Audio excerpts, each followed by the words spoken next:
Hi hello അസ്സലാമു അലൈക്കും welcome back to your channel. നമ്മുടെ പുതിയൊരു വീഡിയോയിലേക്ക് എല്ലാ കൂട്ടുകാർക്കും സ്വാഗതം. അപ്പോൾ എന്തൊക്കെ എല്ലാവരെയും വിശേഷം? എല്ലാവർക്കും സുഖമാണെന്ന് വിചാരിക്കുകയാണ്. അൽഹംദുലില്ലാ ഞങ്ങൾക്കും സുഖമാണ് കേട്ടോ. അപ്പോൾ നമ്മൾ കഴിഞ്ഞ വീഡിയോക്കൊക്കെ നിങ്ങൾ തന്ന സപ്പോർട്ടിന് ഒരുപാട് നന്ദിയുണ്ട്. അതുപോലെ തന്നെ നമ്മളെ തുടർന്നുള്ള വീഡിയോസിനും നിങ്ങളെ സപ്പോർട്ട് ഉണ്ടാവുമെന്ന് പ്രതീക്ഷിക്കുകയാണ്. അപ്പോൾ നമുക്ക് ഇന്നത്തെ വീഡിയോ ഒന്ന് കണ്ടോക്കാം. ഇന്നത്തെ വീഡിയോ സാധാരണ ഒരു day in my life video കേട്ടോ. അപ്പോൾ രാവിലെ നമ്മൾ എണീറ്റ് പതിവായിട്ട് ചെയ്യുന്ന കാര്യങ്ങളൊക്കെ ചെയ്ത് കഴിഞ്ഞ് ഒക്കെ ഇതാ കിച്ചണിൽ വന്നിട്ടുണ്ട്. അപ്പോൾ ഇതാ ഞാൻ ചായ ഉണ്ടാക്കാൻ വേണ്ടിയിട്ട് ആദ്യം പാല് കാച്ചാൻ വെച്ചിട്ടുണ്ട്. അപ്പുറത്തെ അടുപ്പത്ത് ചായക്കുള്ള വെള്ളവും വെച്ചിട്ടുണ്ട്. പിന്നെ ഇന്നത്തെ ബ്രേക്ക്ഫാസ്റ്റ് നൂൽപുട്ടാണ് കേട്ടോ. നൂൽപുട്ടും എഗ്ഗ് കറിയാണ് കേട്ടോ ഉണ്ടാക്കുന്നത്. അപ്പം ആദ്യം ചായ ഉണ്ടാക്കേണ്ടത് റിച്ച്മോനെ മദ്രസിലൊക്കെ കൊണ്ടാക്കി വന്ന് അതൊക്കെ കഴിഞ്ഞിട്ടാണ് കേട്ടോ പിന്നെ കിച്ചണിക്ക് വരിക. റിച്ച്മോൻക്ക് 6 മണിക്കാണ് മദ്രസ്. അപ്പോൾ ഓന് 6 മണിക്ക് മദ്രസിൽ കൊണ്ടാക്കി പോരും. 6:15 ബെല്ലടിക്കും. അപ്പോൾ ഒരു 6:10 ഒക്കെ ആകുമ്പോൾ നമ്മൾ പോകും. പിന്നെ ഓനെയൊക്കെ കൊണ്ടാക്കി വന്ന് പിന്നെ കിച്ചണിക്ക് വരും. എന്നിട്ട് പിന്നെ ചായയൊക്കെ ഉണ്ടാക്കിയിട്ട് ആദ്യം ഉമ്മാക്കൊക്കെ ചായ കൊടുക്കും. ഉമ്മാക്കും നമ്മൾ അനിയത്തിക്കുട്ടിക്കൊക്കെ ചായ കൊടുക്കും. പിന്നെയാണ് ബ്രേക്ക്ഫാസ്റ്റ് ഒക്കെ ഉണ്ടാക്കൽ. അപ്പോൾ നമ്മളെ ഐഫക്കുട്ടിക്ക് 7:30ക്കാണ് മദ്രസ്. ചിഞ്ചുമോൾക്ക് 7:30ക്കാണ് ക്ലാസ്സിന് പോകേണ്ടത്. അപ്പോൾ അതിൻ്റെ ഇടയിൽ കുറച്ച് ടൈമല്ലേ ഉള്ളൂ. ആ ഒരു ടൈമിൻ്റെ ഇടയിൽ ഞാൻ ലഞ്ചും റെഡിയാക്കും, അതേപോലെ തന്നെ ബ്രേക്ക്ഫാസ്റ്റും റെഡിയാക്കി എടുക്കും കേട്ടോ. അപ്പോൾ ഇന്നത്തെ ബ്രേക്ക്ഫാസ്റ്റ് നൂൽപുട്ടാണ്. നൂൽപുട്ടിനുള്ള അരിപ്പൊടി ഞാനൊരു തട്ടുക്ക് ഇട്ട് കൊടുത്തിട്ടുണ്ട്. പിന്നെ അതിലേക്ക് ഉപ്പൊക്കെ ഇട്ട് കൊടുത്തു. പിന്നെ ഒരടുപ്പത്ത് ഞാൻ നൂൽപുട്ട് മാവ് കുഴക്കാൻ വേണ്ടിയിട്ട് വെള്ളം അടുപ്പത്ത് വെച്ചിട്ടുണ്ട്. അതിന് തിളച്ച വെള്ളമൊക്കെ ഒഴിച്ച് കൊടുക്കുന്നുണ്ട്. അപ്പോൾ ആദ്യമൊക്കെ ഞാൻ നൂൽപുട്ട് ഉണ്ടാക്കുമ്പം ഈ വെള്ളം നല്ലോണം തിളപ്പിക്കലില്ല കേട്ടോ. വെള്ളത്തിലിങ്ങനെ കുത്ത് വരുന്ന ഒരു സമയം ഉണ്ടാവില്ല. ആ കുമിളകൾ ഇങ്ങനെ വരുന്ന ആ ഒരു ടൈമിൽ ഫ്ലെയിം ഓഫാക്കി കൊടുക്കലാണ്. പിന്നെ എന്നാലും നല്ല സോഫ്റ്റ് ആയിട്ടുള്ള നൂൽപുട്ട് കിട്ടുമോ. അപ്പോൾ നമ്മൾ അരിപ്പൊടിക്ക് അനുസരിച്ചിട്ടാണ് വെള്ളം ഉണ്ടാക്കൽ കേട്ടോ. ഇതിപ്പം നമ്മളെ ഹോം ഷോപ്പിലുള്ള പ്രൊഡക്റ്റാണ്. ഇതൊക്കെ കുറച്ച് വറുത്തൊക്കെ വരുന്ന അരിപ്പൊടിയാണ്. അപ്പോൾ അതുകൊണ്ട് കുറച്ച് വെള്ളം വേണ്ടി വരും. ഇതിന് കുറച്ച് ചൂട് കൂടുതലായാലും കുഴപ്പമില്ല. നേരെ മറിച്ച് നമ്മൾ വീട്ടിൽ അരിയൊക്കെ കഴുകി ഉണക്കി പൊടിക്കണതുണ്ടല്ലോ, അങ്ങനത്തെ അരിപ്പൊടിക്ക് വെള്ളം കുറച്ച് മതി കേട്ടോ. കുറഞ്ഞ ചൂടും മതി, എന്നാലും നൂൽപുട്ടിൻ്റെ അച്ചുകൂടെ പീച്ചേ ചാടും. അപ്പോൾ ഇതിന് ഞാൻ തിളച്ച വെള്ളം തന്നെ കേട്ടോ കൊടുത്തിട്ടുള്ളത്. അങ്ങനെ മാവക്ക് വെള്ളമൊക്കെ ഒഴിച്ച് റെഡിയാക്കി വെച്ചിട്ടുണ്ട്.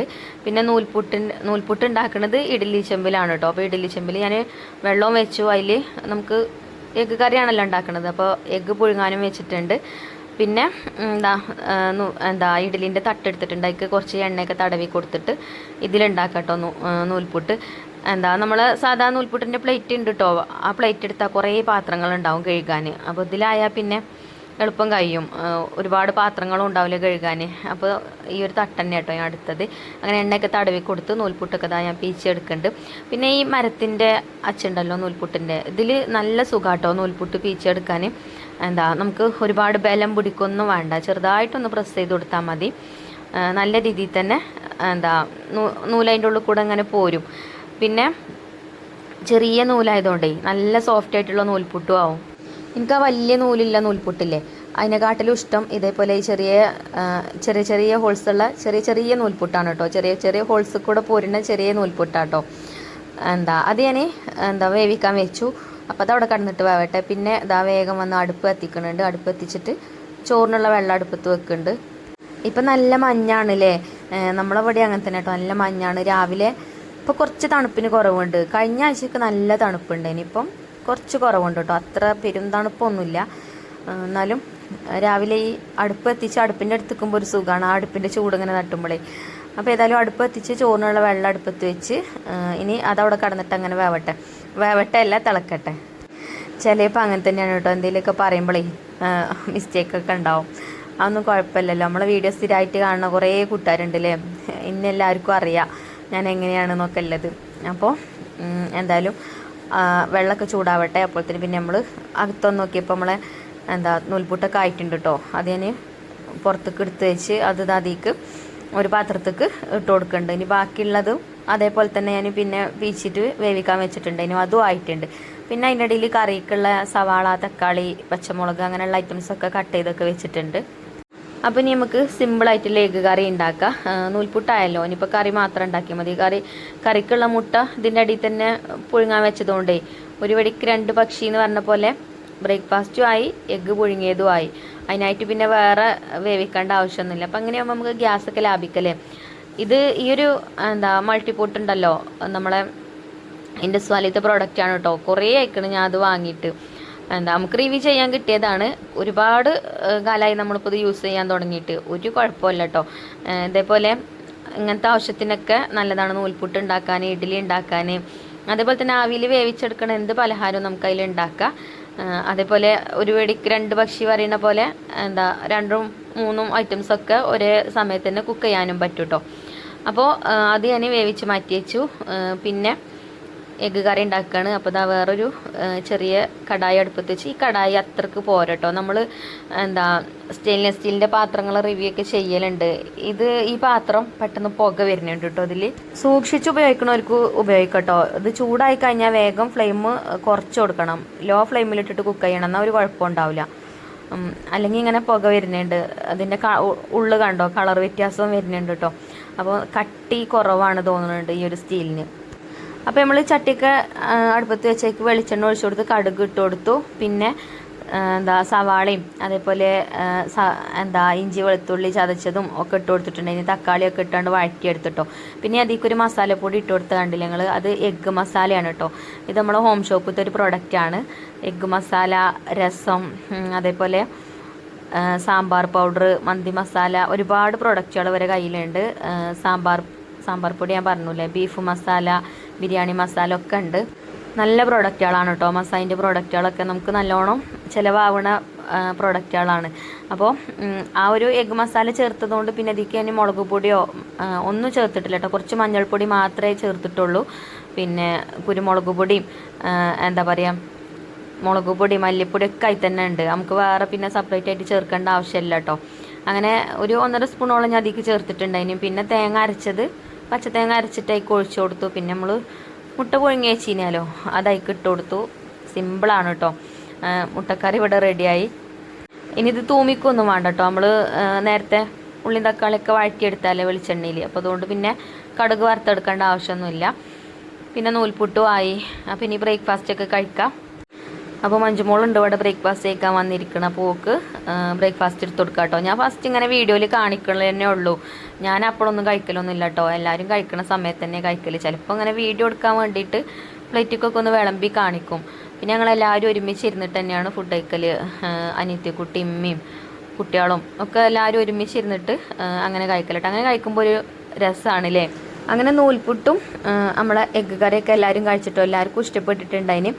അങ്ങനെ ബ്രേക്ക്ഫാസ്റ്റ് കഴിക്കലൊക്കെ കഴിഞ്ഞു. പിന്നെ നമ്മൾ ചോറിന് വെള്ളം വെച്ചിനല്ലോ. അപ്പോൾ വെള്ളമൊക്കെ ചൂടായിട്ടുണ്ട്. അപ്പോൾ ഉമ്മയൊക്കെ തിളപ്പിച്ചാറിയ വെള്ളമാണ് കുടിക്കുക. അപ്പോൾ ഞാൻ നല്ലോണം തിളപ്പിച്ചിട്ട് കുറച്ച് വെള്ളം ഇന്ന് മുക്കി വെക്കും. മുക്കി വെക്കുന്നൊക്കെ പറഞ്ഞാൽ നിങ്ങൾക്ക് അറിയാമല്ലേ. വെള്ളം കുറച്ചതിന് എടുത്ത് വെക്കുന്നതാണ് കേട്ടോ. നമ്മളെ വീഡിയോ കുറേ ദൂരത്തുനിന്നൊക്കെ ആൾക്കാർ കാണാനല്ലേ. അപ്പോൾ ചിലർക്കൊന്നും അങ്ങനെയൊന്നും പറഞ്ഞാൽ അറിയൂല. എന്താ അങ്ങനെയൊക്കെ പറയണേ വിചാരിച്ചു, അതുകൊണ്ട് പറഞ്ഞതാണ്. അപ്പോൾ അരി ഞാൻ എടുത്തുകൊണ്ട് വന്നിട്ടുണ്ട്. അരി കഴുകി അതിക്ക് ഇട്ട് കൊടുക്കട്ടെ കേട്ടോ. അപ്പോൾ അരി കഴുകുമ്പോൾ ഞാൻ ആ വെള്ളം കളയലില്ല. ആ ബക്കറ്റ് ഉണ്ടല്ലോ, ആ ബക്കറ്റിക്ക് ആക്കലാണ് കേട്ടോ. എന്നാൽ തെങ്ങിനൊക്കെ കൊണ്ടുപോയാണ്ട് ഒഴിച്ചു കൊടുക്കലാണ്. ഇപ്പോൾ അന്ന് അരി കഴുകിയപ്പോൾ എന്താ അറിയില്ല കേട്ടോ, എന്തോ ഒരു ഹയലാണ്, അതുകൊണ്ടാവും, എന്തോ ഒരു ഹാലിലാണ്. അല്ലെങ്കിൽ അങ്ങനെ കാട്ടൂല. അല്ലെങ്കിൽ ആ ബക്കറ്റിക്ക് വെള്ളം ആക്കും. എന്നിട്ട് പിന്നെ എന്തിനേലൊക്കെ അങ്ങനെ കൊണ്ടുപോയാണ്ട് ഒഴിച്ചു കൊടുക്കും. വേനൽക്കാലം ആകുമ്പോൾ കേട്ടോ. ചിലപ്പോൾ അങ്ങനെയാണ്. ചിലപ്പോൾ എന്തെങ്കിലുമൊക്കെ പണിയെടുക്കുമ്പോൾ വല്ല ദിക്റും സലാത്തൊക്കെ ചെല്ലി അങ്ങനെ ഇരിക്കും. ചിലപ്പോൾ ഏതെങ്കിലുമൊക്കെ ലോകത്തേക്കാരും.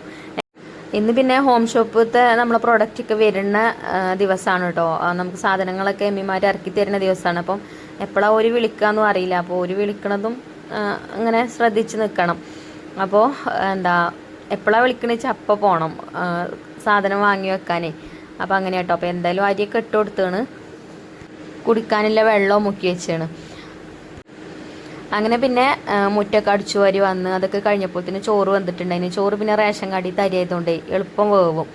അങ്ങനെ ചോറ് വേഗം ഊറ്റി വെച്ച് ഇനി ഇതകത്ത് കൊണ്ടുപോയി വെക്കട്ടെ. പിന്നെ മീനുണ്ടേനും ഫ്രിഡ്ജിൽ ഉപ്പുമുളകൊക്കെ തേച്ച് വെച്ചത്. അപ്പോൾ അതൊന്ന് ഫ്രൈ ചെയ്തെടുക്കണം.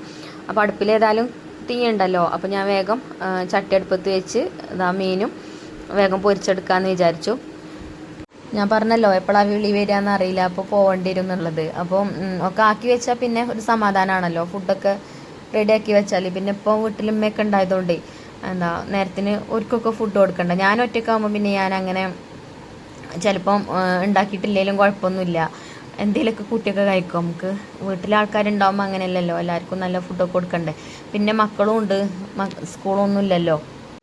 അങ്ങനെ മീനൊക്കെ പൊരിക്കാൻ ചട്ടിക്കൊക്കെ ഇട്ട് കൊടുത്തു. മീൻ പൊരിക്കുന്ന ചട്ടിയും ഞാൻ എപ്പോഴും പറയലുണ്ട്, ഇൻഡസ്വാലിത്തെ ചട്ടിയാണ്, നല്ല ചട്ടിയാണ്. നമ്മൾ ഉപയോഗിക്കുന്നതിനനുസരിച്ചിട്ട് നോൺ സ്റ്റിക്കിൻ്റെ പോലെ ആയി വരും. എന്താ നല്ല മഴയുള്ള ചട്ടിയാണ് കേട്ടോ. പിന്നെ അടിയിൽ പിടിക്കൊന്നും ചെയ്യൂല. അപ്പോൾ നിങ്ങൾക്ക് ആർക്കെങ്കിലും വാങ്ങിക്കണമെങ്കിൽ നമ്മൾ കൂപ്പൺ കോഡ് യൂസ് ചെയ്തുകൊണ്ട് കേട്ടോ, റസീന എന്നുള്ള കൂപ്പൺ കോഡ് യൂസ് ചെയ്തിട്ട് വാങ്ങിക്കണമെങ്കിൽ 12% ഡിസ്കൗണ്ട് ഉണ്ടാവും കേട്ടോ. അപ്പോൾ ന്യൂ ഇയർ ഒക്കെ ആയതുകൊണ്ട് അതിൻ്റെതായിട്ടുള്ള ഓഫറും കാര്യങ്ങളൊക്കെ അതുകൊണ്ട് അങ്ങനെ മീനൊക്കെ പൊരിക്കണീൻ്റെ ഇടയിലേ നമുക്ക് കോൾ വന്നിട്ടുണ്ടായിന് കേട്ടോ. നമ്മളെ സ്റ്റോക്ക് റൂമിക്ക് സാധനങ്ങൾ വന്നിട്ടുണ്ട് പറഞ്ഞിട്ട്. അപ്പോൾ വേഗം പോയിട്ട് ഞാൻ എടുത്ത് വെച്ചു. അപ്പോൾ ഇത് അവർ തന്നതാട്ടോ മസായി. ഞാൻ നേരത്തെ പറഞ്ഞല്ലോ മുട്ട മസാല, എഗ്ഗ് മസാല എടുത്തില്ലേ ഞാൻ എഗ്ഗ് കറി ഉണ്ടാക്കിയപ്പോൾ. ഓരോ പ്രോഡക്റ്റുകളാട്ടോ അതൊക്കെ. അപ്പോൾ അവർ ഒരു രസത്തിൻ്റെ പാക്കറ്റും അതേപോലെ സാമ്പാർ പൗഡറും മന്തി മസാലേൻ്റെ പാക്കറ്റൊക്കെ തന്നിട്ടുണ്ടായിന്. അപ്പോൾ ഒന്ന് രസമാക്കാമെന്ന് വിചാരിച്ചിട്ടോ ഞാൻ. അപ്പോൾ മീൻ ചട്ടിയിലുണ്ടായിന്. അപ്പോൾ കുട്ടികളവിടെ കാക്കിച്ചേരിനെ നോക്കാനാക്കിയിട്ട് പുറത്തല്ല നമ്മളടുപ്പ്. പിന്നെ അടുപ്പിൽ നല്ല കനലുണ്ട്, അങ്ങനെ തീ കത്തിക്കണം എന്നൊന്നുമില്ല. അപ്പോൾ ഞാൻ വന്നപ്പോൾ തന്നെ മീനൊക്കെ ആയിട്ടുണ്ടായിന് കേട്ടോ. ചട്ടിയിൽ നിന്ന് എടുത്തിട്ടൊന്നുമില്ല. പിന്നെ രസം ഉണ്ടാക്കാമെന്ന് വിചാരിച്ചു. ഏതായാലും രസ പൗഡറും കിട്ടിയണല്ലോ. അപ്പോൾ കുറച്ച് പുളി പിഴിഞ്ഞാണ്ട് മൺചട്ടിക്ക് ഇട്ട് കൊടുത്താണ്. പിന്നെ അതിക്ക് ചെറിയ ഉള്ളിയും വെളുത്തുള്ളിയും ചതച്ചിട്ട് ഇട്ട് കൊടുത്തു. അതേപോലെ തന്നെ കറിവേപ്പിൻ്റെ ഇല ഇട്ട് കൊടുത്തു. പിന്നെ ഒരു തക്കാളി ഇട്ട് കൊടുത്തിട്ടുണ്ട്. പിന്നെ നമ്മൾ സാധാരണ രസം ഉണ്ടാക്കുമ്പം കുരുമുളകും നല്ല ജീരകമൊക്കെ പൊടിക്കൂലേ, അതൊന്നും വേണ്ട കേട്ടോ. ഈ രസ പൗഡർ ഇട്ടാൽ വേറെ മസാലപ്പൊടികളൊന്നും ഇതിലേക്ക് ചേർക്കേണ്ട ആവശ്യമില്ല. മുളക് പൊടിയും കൂടെ ചേർക്കണ്ട, എരിവൊക്കെ ഇതിലുണ്ടാവും കേട്ടോ. അങ്ങനെ രസപ്പൊടി ഞാൻ അതിലേക്ക് ഇട്ട് കൊടുത്തിട്ടുണ്ട്. ഒരു 1.5 സ്പൂണോളം ഇട്ട് കൊടുത്തിട്ടുണ്ട്. പിന്നെ വേറെ ഒന്നും ചേർത്തിട്ടില്ല പൊടികളായിട്ട്. കായപ്പൊടിയും ചേർക്കേണ്ട ആവശ്യമില്ല കേട്ടോ, അതൊക്കെ ഇതിൽ തന്നെ ഉണ്ടാവും. ഇതിന് ഒരു പാക്കറ്റിന് 30 രൂപ കേട്ടോ റേറ്റ് വരുന്നത്. റേറ്റ് ഒന്നും അധികമല്ല. പിന്നെ ഒരു പാക്കറ്റ് രസ പൗഡർ കൊണ്ട് നമുക്ക് കുറേ പ്രാവശ്യം ഉണ്ടാക്കാം കേട്ടോ. എത്ര പ്രാവശ്യം ഉണ്ടാക്കാമെന്ന് ഞാൻ നോക്കിയിട്ടില്ല, എന്നാലും ഒരുപാട് പ്രാവശ്യം നമുക്ക് ഉണ്ടാക്കാം. അപ്പോൾ ഞാൻ നമ്മളെ രസം അടുപ്പത്ത് വെക്കാൻ പോവാണ്. മീനൊക്കെ നല്ലോണം മുരിഞ്ഞ് വന്നിട്ടുണ്ട്. മീനിൻ്റെ തീയൊക്കെ കെട്ടീന് കേട്ടോ. പിന്നെ ഞാൻ തീ കത്തിച്ചു കൊടുത്തതാണ്. പിന്നെ നമ്മളെ സ്റ്റോക്ക് റൂമൊക്കെ നമ്മളെ വീട്ടിൽ നിന്ന് അങ്ങനെ അധികം ദൂരമൊന്നുമില്ല കേട്ടോ, അടുത്താണ്. പിന്നെ നമുക്ക് വണ്ടി ഉണ്ടായതുകൊണ്ടേ 5 മിനിറ്റ് കൊണ്ട് തന്നെ പോയി വരാം. പിന്നെ എൻ്റെ ജോലി അങ്ങനെയാണ്, നമുക്ക് നമ്മളെ ഇഷ്ടത്തിനനുസരിച്ചിട്ട് നമ്മളെ സമയത്തിനനുസരിച്ചിട്ട് ചെയ്യുക. പിന്നെ സാധനങ്ങൾ വരുമ്പോൾ നമ്മൾ വാങ്ങി വെക്കണം. പിന്നെ നമ്മൾ ഒഴിവുപോലെ എപ്പോഴാണോ പാക്ക് ചെയ്യണമെന്ന് വെച്ചാൽ നമ്മൾ ഒഴിവിനനുസരിച്ചിട്ട് പാക്കിങ്ങും അതേപോലെ കൊടുക്കാനൊക്കെ എനിക്കൊരു പ്ലാനിങ് ഉണ്ടാവും. എൻ്റെ പ്ലാനിങ്ങിനനുസരിച്ചിട്ട് കേട്ടോ ഞാൻ ചെയ്യൽ. അങ്ങനെ നമ്മൾ രസമൊക്കെ അടുപ്പത്ത് വെച്ചു. പിന്നെ നമ്മളെ തൊടിയിൽ ഒരു മുള്ളച്ചക്ക ഉണ്ടായിന്. അപ്പോൾ അത് പറിക്കാമെന്ന് വിചാരിച്ചു. മുള്ളൻചക്ക എന്ന് പറഞ്ഞാൽ നിങ്ങൾക്ക് അറിയില്ല, ചിലർ മുള്ളാത്താന്നൊക്കെ പറയും. ഇത് നല്ലതാണ് കേട്ടോ. അപ്പോൾ ഇപ്പോൾ കുറേ ആയിക്കണം നമുക്ക് കിട്ടിയിട്ട്. ഇതിൻ്റെ മുന്നേ ഒന്നും ഉണ്ടായിനി, അത് കിളിയാൾ കൊണ്ടുപോയി. ഞാൻ കുറേ നേരം നോക്കിട്ടോ, തോട്ടിയൊക്കെ ഇട്ട് വലിച്ചു നോക്കി, എനിക്ക് കിട്ടൂല. തോട്ടിയോണ്ട് ചാടിക്കാൻ തീരെ കഴിയൂല. കൊക്കൈമലല്ല കുളത്ത്. അപ്പോൾ ഇനി റിച്ചുമോൻ വരട്ടെ, വന്നിട്ട് ഓനെ മരത്തുമ്മ കയറ്റിയാണ്ട് പറിപ്പിക്കാൻ വിചാരിച്ച്. പിന്നെ ഞാൻ അപ്പോഴാണ് ചേമ്പും തണ്ട് ഉണ്ടത്. അപ്പം ഇന്ന് ചേമ്പും തണ്ടും മമ്പയറുണ്ടല്ലോ, മമ്പയറും കൂട്ടിയിട്ട് ഉപ്പേരി ഉണ്ടാക്കാൻ കരുതി. 2 ചേമ്പും തണ്ടും അവിടുന്ന് അരിഞ്ഞുകൊണ്ടൊന്നു. അപ്പോൾ തന്നെ നമ്മളെ രസമൊക്കെ നല്ലോണം തിളച്ച് നല്ല സ്മെല്ലൊക്കെ വരുന്നുണ്ട് കേട്ടോ. അപ്പോൾ ഇതായിട്ടുണ്ട്. ഇത് കുറച്ച് മല്ലിയിലയും കൂടെ ഇട്ട് കൊടുക്കണം. മല്ലിയില കട്ട് ചെയ്തതും കുറച്ച് ഇട്ട് കൊടുക്കുന്നുണ്ട് ഞാൻ. എന്നിട്ട് ഒന്നും കൂടെ ഒന്ന് തിളപ്പിച്ചിട്ട് അടുപ്പത്തുനിന്ന് വാങ്ങിയേക്കാം. പിന്നെ ഒന്ന് വറവിട്ടെടുത്താൽ രസം റെഡിയായി. അപ്പോൾ എൻ്റെ റിച്ചുമോന് നല്ല ഇഷ്ടപ്പെട്ടിട്ടുണ്ടായിട്ട് ഈ ഒരു രസം. ഞാൻ അങ്ങനെ രസം ഉണ്ടാക്കലില്ല, എപ്പോഴേലൊക്കെ ഉണ്ടാക്കലുള്ളൂ. അപ്പോൾ ഇന്ന് ഏതായാലും രസം ഉണ്ടാക്കിയപ്പോൾ എനിക്ക് നല്ല ഇഷ്ടമായി കേട്ടോ. അങ്ങനെ രസമൊക്കെ ഞാനൊരു പാത്രത്തിൽ ഒഴിച്ചിട്ടുണ്ട്. അപ്പോൾ ആ ചട്ടിയിൽ തന്നെ ഇനി മമ്പയറും ചെമ്പുതണ്ട് ഇട്ടിട്ടുള്ള കൂട്ടാനും ഉണ്ടാക്കാൻ വേണ്ടിയിട്ടാട്ടോ ആ ചട്ടി ഒഴിവാക്കിയത്. അപ്പോഴത്തേന് നമ്മളെ മഞ്ജുമോള് തോട്ടിയോണ്ട് നമ്മളെ മുള്ളൻ ചക്കയൊക്കെ പറിച്ചുകൊണ്ട് നിൽക്കണം. അപ്പോൾ എന്നോട് ഇതിൽ പറയുന്നുണ്ട് കേട്ടോ, വീഡിയോയിൽ പറയുന്നുണ്ട്, നിങ്ങൾ ലൈഫാക്കിച്ചണം ഒന്നിനും പറ്റൂല എന്നൊക്കെ. ഞാൻ കുറേ നേരം ചാടിച്ചാൽ നോക്കിയല്ലോ, എന്നിട്ട് എനിക്ക് കിട്ടിയില്ലല്ലോ, ഞാൻ തോറ്റു പോകുന്നതാണ്. അപ്പോൾ ഏതായാലും അങ്ങനെ പറിച്ചൊക്കെ കൊണ്ടുവന്നിട്ടുണ്ട്. പിന്നെ നമ്മളെ ചട്ടിയൊക്കെ ഒഴിവാക്കിയിട്ട് അയക്കാൻ കുറച്ച് മമ്പയർ ഇട്ട് കൊടുത്താണ്. അപ്പോൾ അത് വെള്ളവും മഞ്ഞൾപ്പൊടി ഉപ്പൊക്കെ ഇട്ടാണ്ട് വേവിക്കാൻ വെച്ചിട്ടുണ്ട്. അപ്പോൾ അതവിടെ വെന്ത് വരട്ടെ. അപ്പോൾ തന്നെ രസം തൂമിച്ചിട്ടുണ്ട്. വെളിച്ചെണ്ണയിൽ ഉലുവയും കടുകൊക്കെ പൊട്ടിച്ച് വറ്റൽമുളകും കറിവേപ്പിൻ്റെ ഇലയൊക്കെ ഇട്ട് കൊടുത്തതാ രസമായിട്ടുണ്ട്. രസം നല്ല രസം ഉണ്ടായിന് കേട്ടോ. ഈ രസ പൗഡറിൻ്റെ ടേസ്റ്റ് കൊണ്ടാണോ എന്താണെന്നറിയില്ല, നല്ല ടേസ്റ്റ് ഉണ്ടായിന്. പിന്നെന്താ ഇനിയിപ്പോൾ ഈ ഒരു ചേമ്പും തണ്ട് ഒന്ന് റെഡിയാക്കി എടുക്കണം. അതിൻ്റെ തൊലിയൊക്കെ ഒന്ന് കളഞ്ഞ് അരിഞ്ഞ് നമ്മളെ മമ്പയർക്ക് ഇട്ടുകൊണ്ട് അങ്ങനെ വേവിക്കുക. പിന്നെ കരിയുള്ള പാത്രങ്ങളൊക്കെ ഇങ്ങോട്ട് പുറത്തേക്ക് വെക്കല കേട്ടോ. ഇനിയിപ്പോൾ നമ്മൾ കൂട്ടാനും ഉണ്ടാക്കില്ലേ, ആ ചട്ടിയൊക്കെ ഉണ്ടാവും കഴുകാൻ. അപ്പോൾ ഒരുമിച്ചാണ് കഴുകാമെന്ന് വിചാരിച്ചു. ചോറ് വെച്ച കാലവും ചോറൂറ്റിയ കൊട്ടക്കൈയിലൊക്കെ ഉണ്ട് കേട്ടോ കഴുകാൻ. അപ്പോൾ അതൊക്കെ അവിടെ വെള്ളം ഒഴിച്ച് വെച്ചാണ്. പിന്നെ ഇതാ ചേമ്പും തണ്ടിൻ്റെ തൊലിയൊക്കെ ഞാൻ കളഞ്ഞ് ഇനിയിപ്പോൾ അകത്ത് കാക്കണ്ടെന്ന് വിചാരിച്ചിട്ടാണ്. അങ്ങനെ ഒരു വാഴൻ്റെ ഇല ഇവിടെ അടുപ്പുമ്പോൾ വിരിച്ചാണ് കേട്ടോ. എന്നിട്ട് അയക്കാണ്ട് അരിഞ്ഞിട്ട് കൊടുക്കുകയാണ്. എന്നാൽ പിന്നെ അയക്ക ഇവിടെ നിന്ന് തന്നെയാണ് ഇട്ട് കൊടുക്കും ചെയ്യാമല്ലോ. ചേമ്പും തണ്ട് ഒറ്റക്ക് ഇട്ടിട്ടും തോരൻ വെക്കട്ടോ. കുറച്ച് തേങ്ങയും പച്ചമുളകും നല്ല ജീരകമൊക്കെ ചതച്ചിട്ടാൽ അങ്ങനെ ഇട്ടാലും രസമാണ്. അതേപോലെ ചേമ്പും തണ്ട് കൊണ്ട് താളിപ്പ് ഉണ്ടാക്കും. നിങ്ങൾ ഉണ്ടാക്കിയിട്ടുണ്ടോ ചേമ്പും തണ്ട് കൊണ്ടുള്ള താളിപ്പ്? നല്ല രസമാണ് കേട്ടോ. തേങ്ങ അരച്ച കറികളൊക്കെ ഇഷ്ടമില്ലാത്തവരുണ്ടാവില്ലേ, അങ്ങനത്തെവർക്കൊക്കെ പറ്റും. ചിലർക്ക് തേങ്ങ അരച്ച കറികളേക്കാരും ഇഷ്ടം, ചിലർക്ക് തേങ്ങ അരക്കാത്ത കറികളേക്കാരും ഇഷ്ടം അല്ലേ. ഓരോ വീട്ടിൽ ഓരോ സ്വഭാവമല്ലേ. ഇവിടെ നമ്മളെ ബാവുക്കാക്കൂന് തേങ്ങ അരക്കാത്ത കറികൾ ഇഷ്ടം തന്നെയല്ല, താളിപ്പൊന്നും പറ്റൂല. നേരെ മറിച്ച് എൻ്റെ റിച്ച് മോനാണെങ്കിലോ താളിപ്പിനോട് ഭയങ്കര ഇഷ്ടം. അങ്ങനെ ഓരോരുത്തർക്കും ഓരോരോ സ്വഭാവങ്ങളല്ലേ. അപ്പോൾ നമ്മൾ മമ്പയർ വേവിക്കാൻ വെച്ചപ്പോൾ മുളക് ഇട്ടിട്ടില്ലേനി. അപ്പോൾ നമ്മളവിടെ കാന്താരി മുളക് ഇഷ്ടംപോലെ രണ്ട് മൂത്ത് നിൽക്കണ്. ഇനിയിപ്പോൾ ഇതൊക്കെ പഴുത്ത് അങ്ങനെ നിൽക്കാന്നല്ലാതെ ഞാൻ ചിലപ്പോൾ പറിക്കൂല്ല. മേലെയാണെങ്കിൽ ആരെയിലൊക്കെ കാണുമ്പോൾ പറിച്ചുകൊണ്ടുപോകും. താഴത്ത് ആകുമ്പോൾ താഴത്തേക്ക് അങ്ങനെ വല്ലാതെ ആരും വരൂലല്ലോ. അപ്പോൾ ഞാൻ 4 കാന്താരി മുളകൊക്കെ പറിച്ചുകൊണ്ടുവന്ന് കഴുകി അത് ഇതിക്ക് അരിഞ്ഞിട്ട് കൊടുക്കുന്നുണ്ട് കേട്ടോ. ചേമ്പും തണ്ടും അതിക്ക് ഇട്ട് കൊടുത്താണ്. പയർ ഒരുവിധ വേവായിട്ടാണ് ചേമ്പും തണ്ട് ഇട്ടത്. ഒരു പകുതി വേവൊക്കെ ആയിട്ടുണ്ട്. അപ്പോൾ ഇന്നത്തെ ചോറിനുള്ള കൂട്ടാനും തന്നെയാണ് കേട്ടോ. നമ്മൾ രസം ഉണ്ടാക്കിയില്ലേ, കറിയായിട്ട് രസം, അതേപോലെ ഉപ്പേരിയായിട്ട് ചേമ്പും തണ്ടും മമ്പയറും ഉപ്പേരി. പിന്നെ നമ്മൾ ഉണ്ടാക്കിയത് മീനും പൊരിച്ചില്ലേ. അപ്പോൾ അതന്നെയാണ് ഇന്നത്തെ ലഞ്ച് എന്ന് പറയുന്നത്. അപ്പം നമ്മളെ പയറും ചേമ്പും തണ്ടും ഒക്കെ വെന്തിട്ടുണ്ട്. അപ്പോൾ ഞാൻ അതിക്ക് വെളിച്ചെണ്ണയിൽ പിന്നെ വറ്റൽമുളകും കറിവേപ്പിൻ്റെ ഇലയൊക്കെ മൂപ്പിച്ച് ചെറിയ ഉള്ളിയൊക്കെ മൂപ്പിച്ചുകൊണ്ട് അതിക്ക് ഇട്ട് കൊടുത്തു കേട്ടോ. അപ്പോൾ ഇതും ആയിട്ടുണ്ട്. അപ്പോൾ അതൊക്കെ കഴിഞ്ഞിട്ട് വേണം എനിക്ക് വീഡിയോ എഡിറ്റ് ചെയ്യാൻ നിൽക്കാൻ. അപ്പോൾ അതാണ് കേട്ടോ അർജൻറ്റ് കൂട്ടിയാണ്ട് ഓരോ ജോലികളും ചെയ്യുന്നത്. അങ്ങനെ അതൊക്കെ വേഗം സെറ്റാക്കി വെച്ചിട്ടേ ഞാൻ വീഡിയോ എഡിറ്റ് ചെയ്യാൻ പോയി. അപ്പോൾ ഇനി ഇൻഷാ അല്ലാഹ് നാളത്തെ വീഡിയോയിൽ കാണാം. Thank you.